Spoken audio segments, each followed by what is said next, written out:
of 18, I'm sorry, in the Civil War. Who did the British support? South or North? 50-50 chance. No guesses? I don't know that one. No? Well, I ain't that old. Well, you said South? Yeah, so he said South, and he's not wrong. Anybody from the South? You're from the South. Where are you from? Texas? There you go. Do you think that the British supported the South or the North? I really don't know, but I say South. They did. They start with the South, and what I like to point out is they betrayed them. So we have a common enemy. By 1863, the narrative changes, and the French point out that the British declared slavery illegal in 1833. So here we are in 1863. The abolitionists take that opportunity to turn the narrative about states' rights and federalism and all that into more about slavery. And by mid our battle, the British say, "Sorry, South, we can't support you anymore." On the world stage, they were outmatched with the French, and so they start buying stuff back from the North again. And had the South won, let me tell you this, I love this story because I've been a Texas resident for 6 years. I was in the Army for 24 years. I've been all over this country. I've been in Alabama, stationed in Alabama, stationed in Kansas, stationed in Virginia, stationed in Texas, stationed in California, stationed in Kansas again, stationed in Germany, stationed in Belgium. I have done 24 years, and I love this country the way that it is. I mean, it's got its problems, but I love it. Imagine if the South only lost by an inch, right? How come the Brits did not fight what's called a two-front war? The two-front war is where you divide and conquer, divide the nation that you're fighting. So then, how'd that work for Germany in World War I and II, right? We divide and conquer. This is a tactic that's eons old.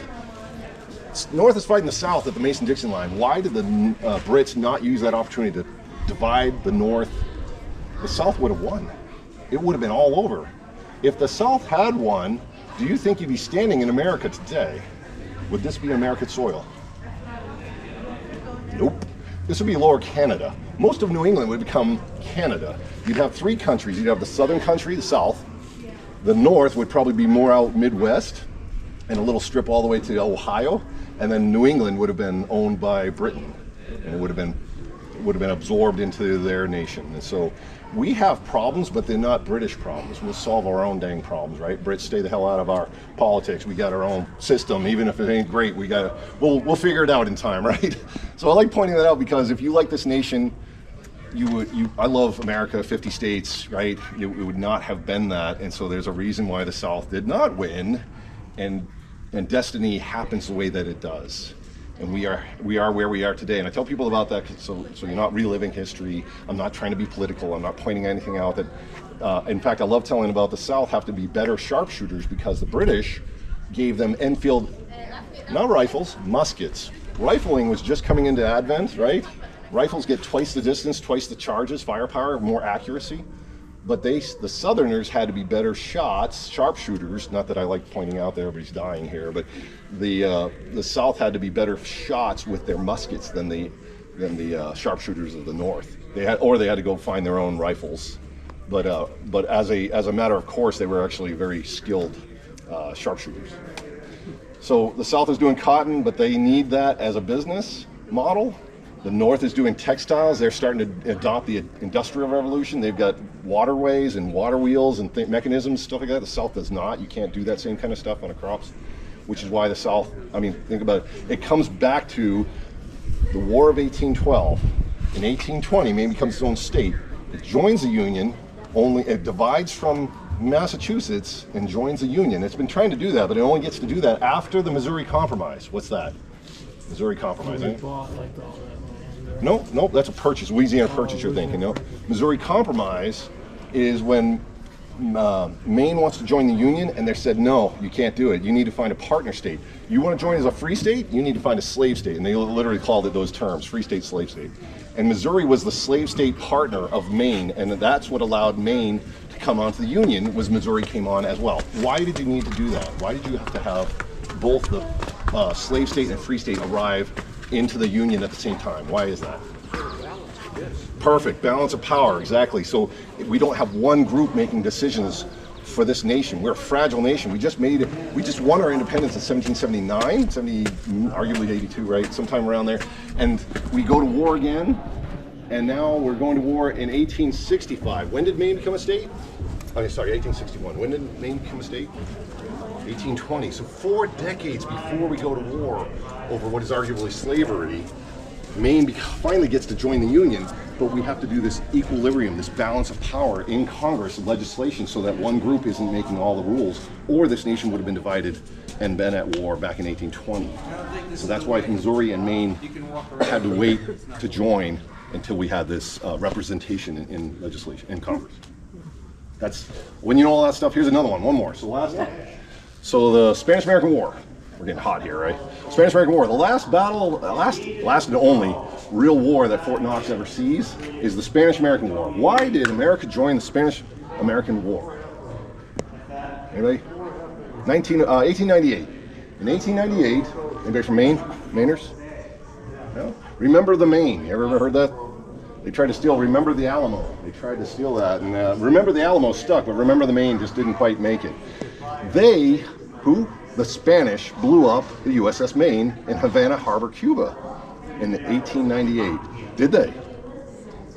Or did they not? It was actually, there she goes, she knows. It's actually a coal dust fire. They realized since that it was actually a coal dust fire. There was no saboteur.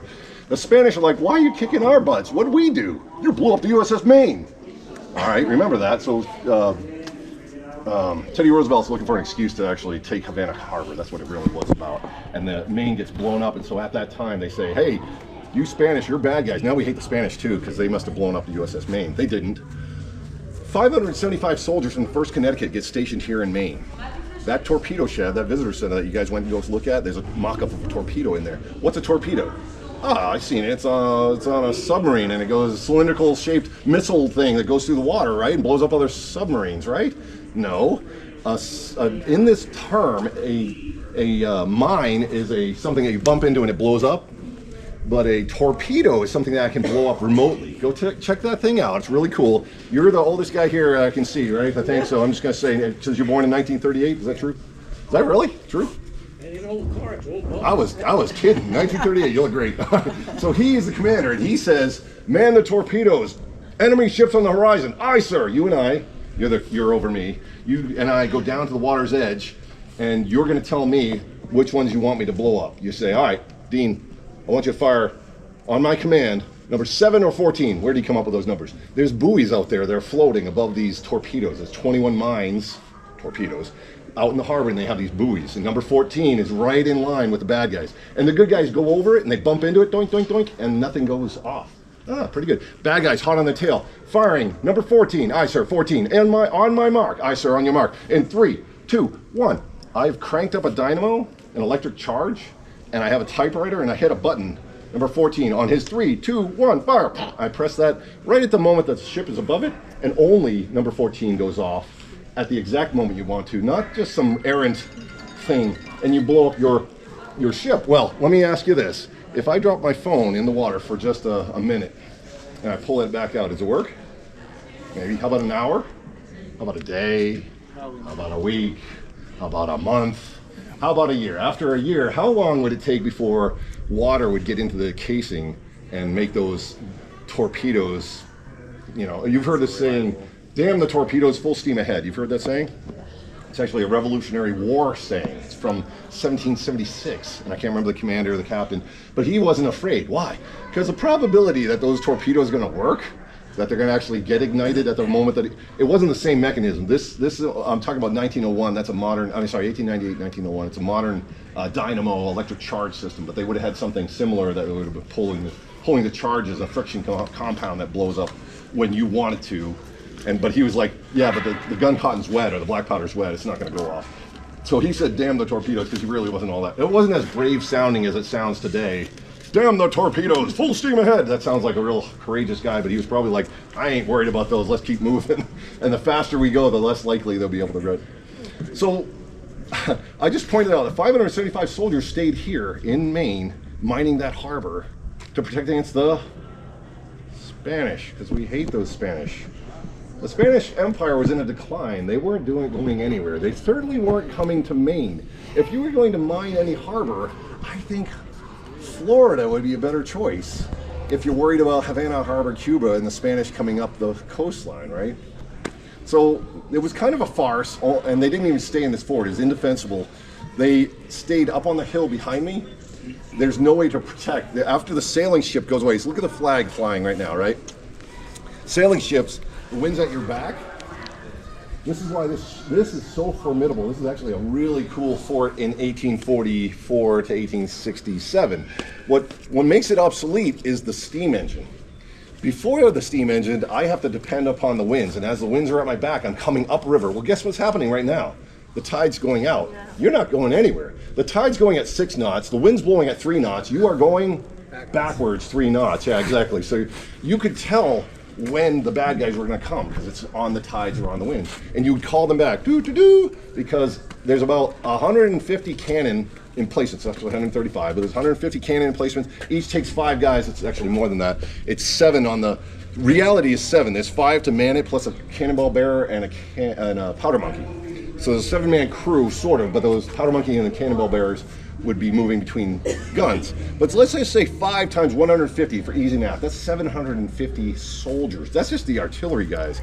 How many people, this is the enlisted barracks, how many people could fit in this enlisted barracks? 750? Probably not. That's the officers' quarters. Oh, by the way, anybody military? Prior service? Army?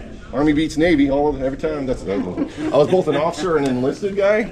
Officers got their own private privies. The enlisted, these 3 rooms right there, are the enlisted privies, and they'd be sitting 4 or 5 to a bench. Hey, Fred, get some paper. No, John down. John, get some paper. And they're sharing the bench. And their business is going where?